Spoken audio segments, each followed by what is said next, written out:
It's not every day a major publisher decides to take a risk on a new concept. Modern video games can be incredibly expensive to make, so generally, it's sensible for companies to stick to what's safe. Kunitsu-Gami is the exact opposite of a safe investment from Capcom. That's why it immediately captured my attention when it was unveiled last year. Having now completed the game, I can tell you that it's every bit as unapologetically odd and experimental as the trailers made it out to be. Even so, fresh and wacky ideas don't necessarily translate into an enjoyable, polished product. So, does Kunitsu-Gami manage to succeed in this regard? If the title of this review didn't give it away already, the answer is a resounding yes. I have seen many describe this game as being reminiscent of a bygone era in gaming. Think back to the good old PS2 days when 3D game design was beginning to mature. During this era, it wasn't uncommon for major publishers to greenlight some truly outlandish ideas for games. If Kunitsu-Gami was made all the way back in 2005, it would fit in perfectly with the gaming landscape of that time. However, it is somehow not a game from that era and feels like a significant industry outlier because of that. This is a title that is not afraid to follow a unique vision, even if it alienates some of its potential audience. Still, that's not to say that Kunitsu-Gami doesn't have a clear vision, it's just an incredibly niche one. With this in mind, it's far from impossible to grasp the game's general structure. Those who have experience with tower defense titles will likely have the easiest time adapting to the quirks of the action and real-time strategy blend here. Nevertheless, no game fully compares to Kunitsu-Gami, and that's what makes it so special. The goal of each stage is simple.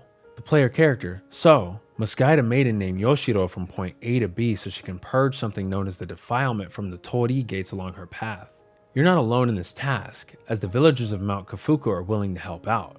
Eventually, monsters referred to as the Seath will begin emerging from these torii gates, threatening to deplete Yoshiro's health bar.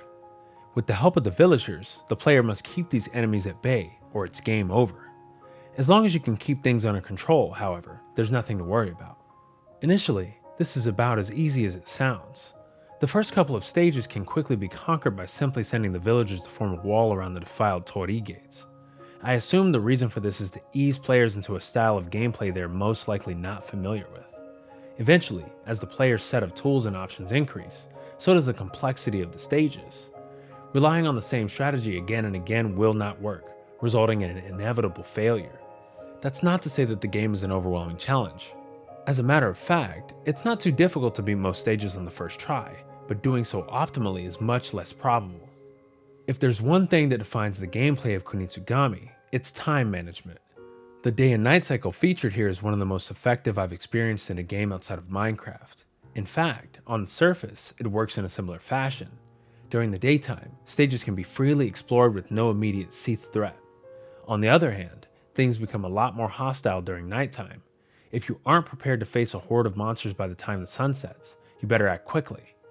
That's why it's necessary to start planning for an attack the moment a stage is entered. Time influences most decisions in Kunitsu-Gami. The genius of the action component is the fact that So has to travel everywhere on foot. Unlike many other strategy games, you do not have immediate access to every corner of the map. This forces the player to think fast about how they should prioritize their actions. For example, if the Seath attacks from 2 torii gates, So can only assist at 1. It's possible to call any active villager to your location, but the range of where you can send villagers is limited. If you overly neglect one of the gates, you will pay the price. This is why it's important to choose your actions wisely. One of the more impressive aspects of Kunitsu-Gami is its ability to recontextualize its mechanics and provide new challenges. It's a game that tends to throw curveballs into the mix just as you think you're getting the hang of things. This does a great job of keeping the game from getting stale. For instance, there's a stage early on where So becomes stuck in their spirit form, meaning that they can't attack or use Suba guards, which normally allows players to unleash devastating powers. This causes the gameplay to focus purely on its strategic elements. Unfortunately, not every stage is created equally, but almost all of them have something worthwhile to offer. This is especially the case with the optimal challenges that can be tackled for various rewards. It's sometimes possible to complete these challenges the first time you beat a stage, but the chances are that you won't. With this in mind, Kunitsu-Gami is a game that's practically made for challenge runs. With the addition of a new Game Plus mode that contains exclusive rewards, this game is effortlessly replayable. There are so many ways to approach stages, and it's satisfying to come up with creative solutions to problems. Some may be curious to know if there is a heavier emphasis on action or a focus on strategy. The balance of these two elements is often more than one might expect.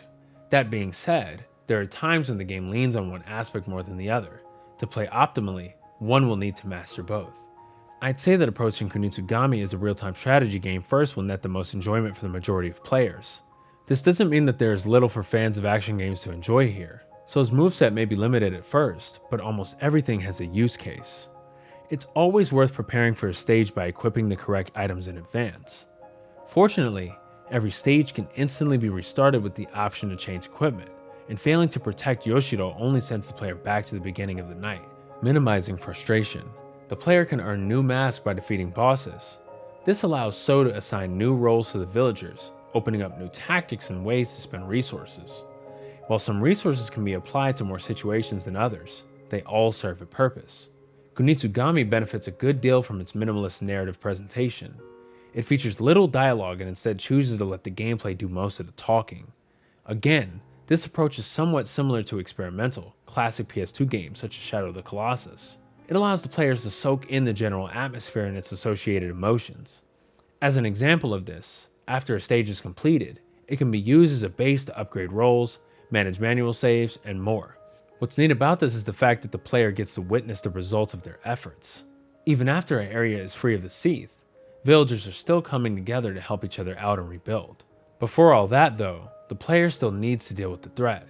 The sense of dread when the Seath attack is palpable. They can even look quite frightening for a game that only has a T rating. It makes the peaceful moments after battles all the more rewarding.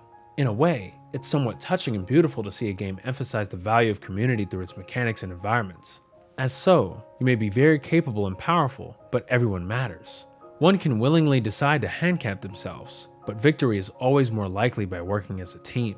Compared to something such as last year's Resident Evil 4 remake, Kunitsu-Gami definitely isn't the most technically impressive RE engine game out there. However, it almost completely makes up for this with its outstanding art direction. The overall presentation is top-notch, and some of the methods utilized to achieve it are really imaginative. To my knowledge, every object in the game originated as a real-world miniature and was scanned in as a 3D model. Even the clothing originates from real costumes made specifically for the game. The result of this is an unquestionably unique style that adds to the quality of Kunitsu-Gami. Surprisingly, smaller objects still have a lot of work put into them. The attention to detail on items such as Mazo talismans is nothing short of impressive. There are even lovingly rendered sweets to inspect with equally detailed descriptions. None of this is necessary, but it really showcases the passion that went into making this game. On another note, the soundtrack contains several gorgeous pieces that enhance the tone and atmosphere of the game. After a tense battle, nothing feels better than listening to some soothing piano while restoring a base. Sometimes I would simply find myself walking around just to listen to the music. I have a high degree of respect for games that are willing to take big risks, even if I don't love all of them. Fortunately, Kunitsu-Gami is a title that I very much love and won't soon forget. The blend of action and strategy works shockingly well, and I hope to see more of it in some form, whether it's a sequel or something else entirely. If you are still somehow undecided on whether or not to play this title, it's worth noting that a demo is currently available to download. There is no time limit on how much one can play, and the stages included can be replayed as many times as one wishes. If that wasn't enough, Xbox Game Pass subscribers will gain access to the full game when it launches. There's really no excuse to not try the game at least once. This title is up there with some of the greatest Capcom titles in recent years. I'm glad that they decided to take a chance and let their developers tap into their creativity. When I think of them, I also think of the villagers combining their efforts to achieve a common goal. Kunitsu-Gami is truly one of the most artistically fulfilling games of the year. Final Weapon is giving Kunitsu-Gami Path of the Goddess a 4.5 out of 5. Kunitsu-Gami Path of the Goddess will be available for PlayStation 4, PlayStation 5, Xbox One, Xbox Series X and S, and PC via Steam on July 19th. Capcom provided Final Weapon with the Steam copy of Kunitsu-Gami Path of the Goddess for review purposes.